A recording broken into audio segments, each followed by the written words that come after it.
mengingat Rasulullah, dengan memuji-muji Rasulullah. Karena kenapa? Man ahabba kana ma'i fil jannah. Karena siapa yang mencintaiku, siapa yang memuji-mujiku, tempatnya di dalam surga bersamaku.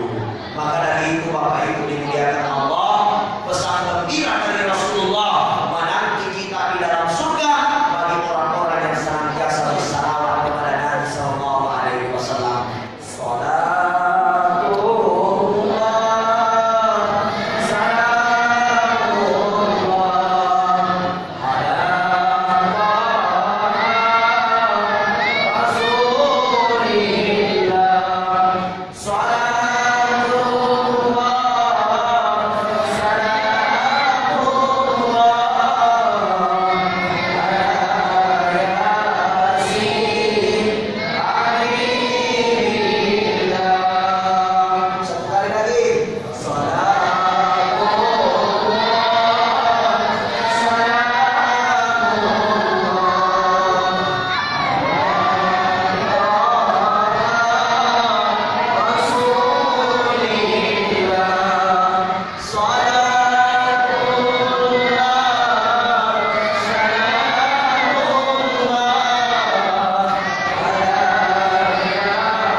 Saya minta maaf kepada seluruh jamaah ketika ada kata-kata saya yang kurang berkenan di hati, dan terima kasih atas segala perhatian yang diberikan, dan wabil khusus saya berterima kasih kepada pengurus masjid kita yang telah memberikan kami kesempatan, memberikan kami majelis untuk menyampaikan sepatah dua kata dari ayat-ayat Allah dan sunnah-sunnah Nabi Sallallahu Alaihi Wasallam. Saya berpesan kepada diri saya sendiri dan kepada seluruh jamaah, mari kita memperbanyak salawat dan mari kita memperbanyak ibadah, karena dunia sementara dan kehidupan akhirat adalah selama-lamanya.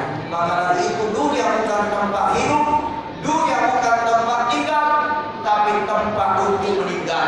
Besok atau lusa kita akan meninggalkan dunia ini. Maka perbanyak bekal menghadapi kehidupan yang selanjutnya dan selama-lamanya. Akhirul kalam,